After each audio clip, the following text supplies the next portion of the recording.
নমস্কার বন্ধুরা, Bengali style কুকিংয়ে আপনাদের সবাইকে স্বাগত। আজ আমি গ্রীষ্মকালীন একটা স্বাস্থ্যকর সবজির রেসিপি শেয়ার করব। গ্রীষ্মকালে এই কচড়ার রেসিপিটা বা মহুলের ফলের যে রেসিপিটা খেতে কিন্তু অসাধারণ লাগে।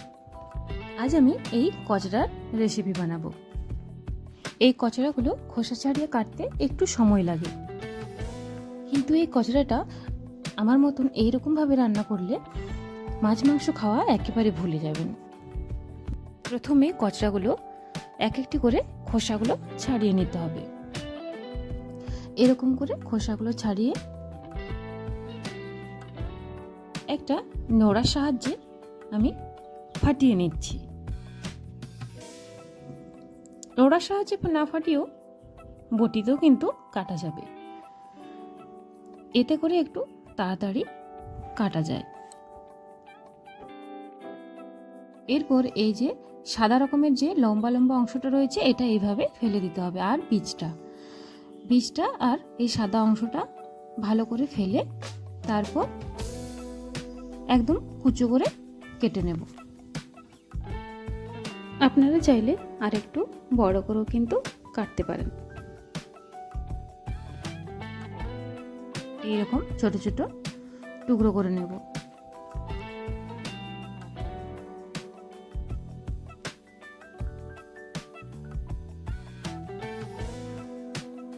এরকমভাবে আমি সমস্ত কচড়াগুলোই কেটে নেব। এখানে আমি এক দুটো একটু কেটে দেখিয়ে দিলাম কিভাবে কচড়াটা কাটতে হয়।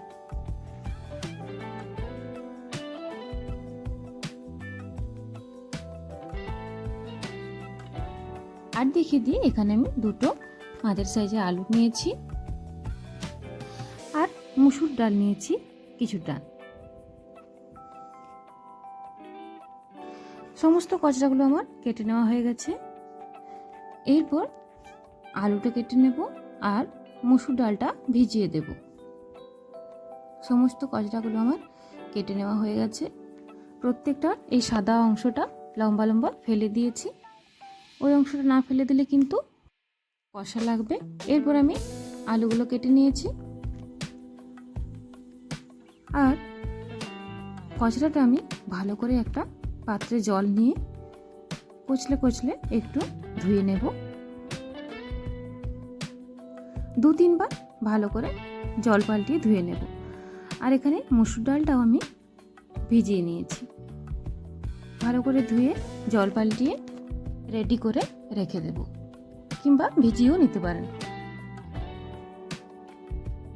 এই গ্রীষ্মের সিজনে কিন্তু এইরকম কচড়া কিন্তু বাজারেও কিনতে পাওয়া যায়। আমাদের এখানে মহুয়ার গাছ আছে বলে আমাদেরকে কিনতে হয় না, আমরা গাছের থেকে পেড়ে নিয়ে চলে আসি।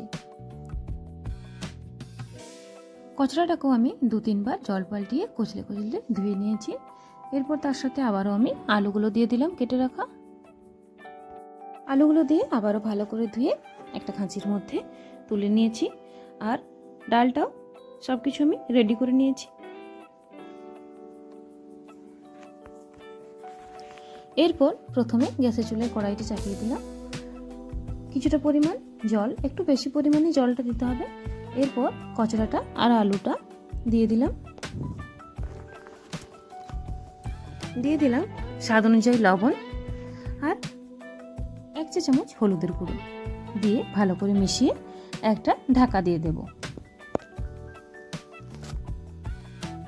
ঢাকা দিয়ে কিছুক্ষণ আমি ভাপিয়ে নেব। ততক্ষণে আমি পেঁয়াজ আদা রসুনটা একটু রেডি করে নেব। পেঁয়াজ আদা রসুনটা কাটা হয়ে গেছে এবং শিলনোড়াতে একটু থেঁতে করেও নিয়ে চলে এসেছি। দেখে নিই কচড়া আলুটা কেমন সেদ্ধ হলো।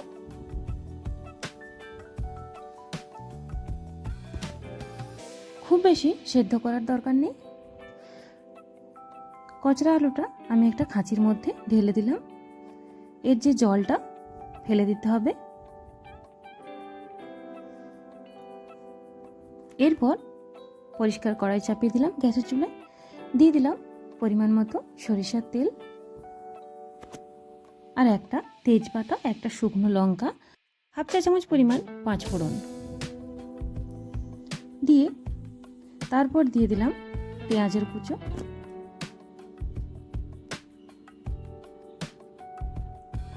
পেঁয়াজটা আমি থেতো করিনি, পেঁয়াজটা কুচিয়েই দিয়ে দিলাম তেলে।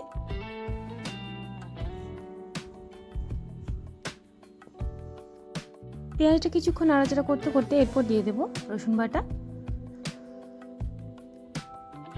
রসুন বাটাটা দিয়ে আবারও আমি কিছুক্ষণ নাড়াচাড়া করে দিয়ে দেব আদা বাটাটা।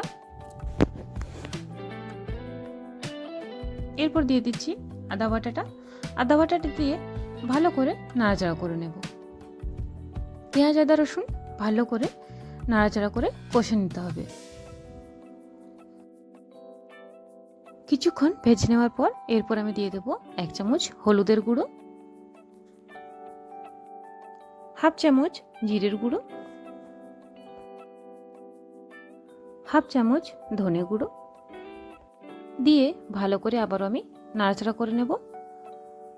তলাটা যাতে না লেগে যায় অল্প অল্প জল দিয়েও কষে নিতে হবে।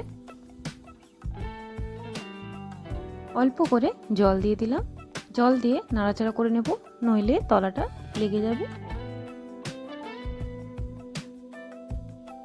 এরপর দিয়ে দিচ্ছি স্বাদ অনুযায়ী লবণ, আর দিচ্ছি 1/2 চামচ লঙ্কার গুঁড়ো দিয়ে ভালো করে নাড়াচাড়া করে নেব। আবারও আমি অল্প অল্প জল দিয়ে মশলাটা কষে নিচ্ছি।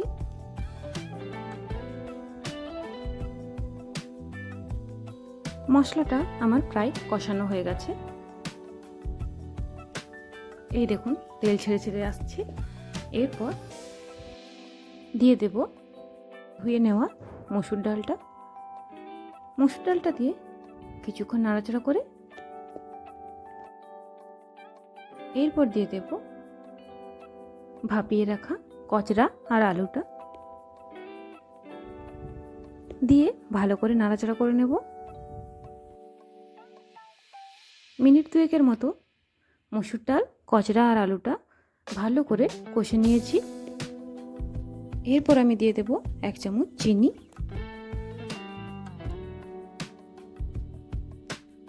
এরপর জল দিয়ে দেব সেদ্ধ করার জন্য। একটু বেশি পরিমাণে জলটা দিয়ে দেব। জলটা একটু বেশি পরিমাণে দিয়ে দিলাম, মুসুরির ডালটা বাড়বে সেজন্য। এরপর আমি ঢাকাটা দিয়ে গ্যাসের ফ্লেমটাকে লো টু মিডিয়ামে রেখে দেব আধ ঘন্টা থেকে 45 মিনিটের মতো। এখন আমি 15 মিনিট পর দেখাচ্ছি।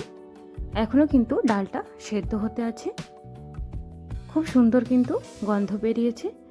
এরপর আবারও আমি ঢাকা দিয়ে দেব। এটা আমি আধ ঘন্টা পর দেখাচ্ছি। কচরাটা প্রায় তৈরি হয়ে এসছে। খুব ভালো করে ডালটা সেদ্ধ হয়ে গেছে। ডাল, কচরা, আলু খুব ভালোভাবে সেদ্ধ হয়ে গেছে।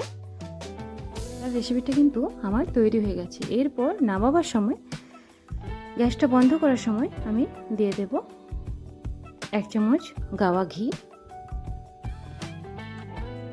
1 চামচ পরিমাণ গাওয়া ঘি দিয়ে দিলাম, আর দিয়ে দিলাম 1 চামচ কসুরি মেথি পাতা, আর দিয়ে দেব 1/4 চামচের মতো গরম মশলা, শাহি গরম মশলা দিয়ে ভালো করে নাড়াচাড়া করে তারপর আমি গ্যাসটা বন্ধ করে দেব।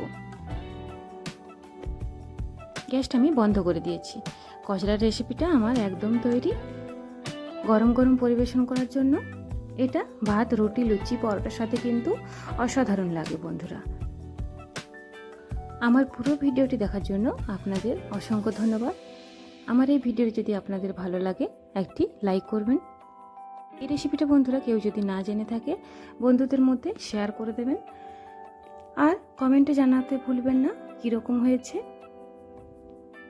আমার চ্যানেলে নতুন বন্ধু হয়ে থাকলে চ্যানেলটাতে একটি সাবস্ক্রাইব করার অনুরোধ রইল। সবাই সুস্থ থাকবেন, ভালো থাকবেন, ধন্যবাদ।